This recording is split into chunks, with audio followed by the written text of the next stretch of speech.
Salams, you're watching the Daily Roundup brought to you by People's Dispatch. Our look at some of the top news stories from around the world. Here are today's headlines. Sri Lanka is in the grips of widespread food insecurity. Venezuela retakes control of its petro firm. Indigenous groups in Canada protest the coastal gas link pipeline project.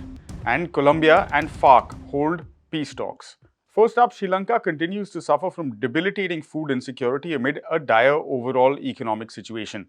The World Food Programme estimates that over 30%, that's over 6 million people in the country, are food insecure and dependent on humanitarian assistance.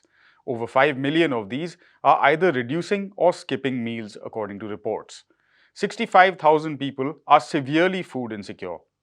Reports noted that the year-on-year inflation rate in the country for the month of August 2022 is close to 94%.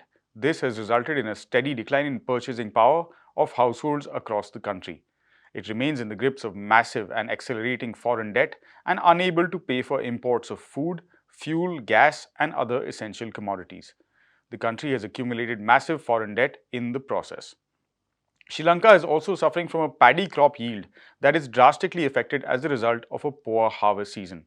The United Nations' Food and Agricultural Organization, the FAO, puts production levels at the lowest since the drought of 2017.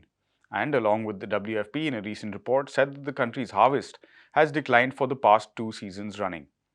The harvest of other grains and food products such as vegetables and fruits as well as cattle feeds have also been affected severely.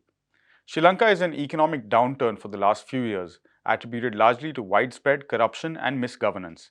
The worsening economic situation resulted in massive anti-government protests across the country in March 2022, forcing then Prime Minister Mahinda Rajapaksa and his entire government to resign in the subsequent months. An interim government has taken charge of the country, but so far there has been no meaningful improvement in the country's economic situation. On Monday, the 19th of September, Venezuela took back control of the petrochemical company Monomeros from Colombia. Officials from both countries signed documents to formalize the handing back. The superintendent of Colombia, Billy Escobar, consented to the Venezuelan government's decision to appoint a new board of directors to the company. The previous government in Colombia, headed by Ivan Duque, illegally took over the company about a year ago. This was, by many accounts, in collaboration with and for the benefit of disgraced right-wing Venezuelan opposition leader Juan Guaido. The ex-president additionally confiscated and stole millions of US dollars worth of Venezuelan government funds. The government denounced this at the time strongly, the Colombian government's actions that is, as a flagrant theft of a Venezuelan asset. The meeting to hand back the reins of the company along with the superintendent of Colombia, of course, was attended by the Venezuelan ambassador and the president of Pequiven, Venezuela's national petrochemical company. Reports noted that Monomeros is a subsidiary of Pequiven. Following the agreement between the two sides to resolve the matter involving the company's ownership as well as leadership, Ambassador Plasencia said that all the evil, aggression and mistakes that were perpetrated in the past to hurt the interests of both the Venezuelan and Colombian people have now ended. He also noted that the issue was resolved according to proper, appropriate laws. The development is the latest following the election of leftist President Gustavo Petro in Colombia. Since coming into office, his government as well as the Venezuelan government have taken a series of positive measures to improve mutual relations and rectify errors of the past by years of right-wing conservative rule. These include a reopening of the border between the two countries, restarting talks with Colombian armed groups, as well as setting up embassies once again in each other's nations. Drilling for the contentious coastal gas link pipeline in Canada is likely imminent. That's per indigenous activists who are protesting against the project's continuation. In a statement released on Monday, the Girrampton camp called for action. It says that the CGL, which is running the project, has transported drilling equipment to the controversial drill site at Camp Coyote near the headwaters of the Wet'suwet'en Kwa or Morris River. The river is a major source of fresh drinking water in the Wet'suwet'en territory in British Columbia. The headwaters are also a breeding ground for salmon. Indigenous activists have long opposed drilling near the headwaters of the river for the pipeline over concerns of possible pollution as well as the disruption of salmon, which can affect the lives as well as livelihoods of all the local population. The multi-billion-dollar pipeline project has been opposed by leaders and activists of the Wet'suwet'en community who claim indigenous sovereignty over their unceded lands.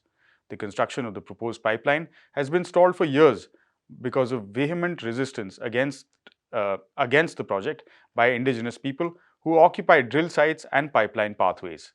In their call to action, the Girinton camp, a clan of the larger Wet'suwet'en tribe, has also called attention to heavy policing and surveillance of indigenous lands, homes, protest sites, and people, of course, led by the federal police force, the Royal Canadian Mounted Police. With the backing of a state Supreme Court injunction in British Columbia, the RCMP have conducted multiple violent raids against protesters since 2019. These raids have led to dozens of arrests as well as legal prosecution against tribal elders and land defenders. The latest crackdown took place between November and December last year. Over 30 arrests were made in that raid, and the police attempted to dismantle indigenous blockades of the drill site. The RCMP reportedly spent close to $1 million Canadian during the period for their policing of Wet'suwet'en lands.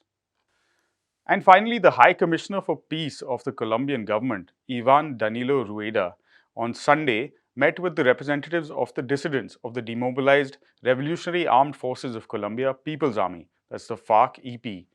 The meeting took place in the Caqueta department and was joined by the representatives of the UN Mission 2 in Colombia as well as the Norwegian government. Its purpose was to assess the possibility of initiating dialogue to achieve total peace in Colombia. According to a statement issued by authorities, both parties expressed their willingness as well as the need for these dialogues to be set by a bilateral ceasefire, the execution of which must be verified. High Commissioner Rueda explained to the FARC dissidents the concept of President Gustavo Petro's total peace policy, its constitutional, legal, territorial framework, as well as the criteria for building confidence for the success of the dialogue. For their part, the insurgents said that for them total peace means the eradication of the causes that generate the social and armed conflict. They praised President Petro's intentions to achieve peace and announced that they would consult all their structures regarding the negotiation process.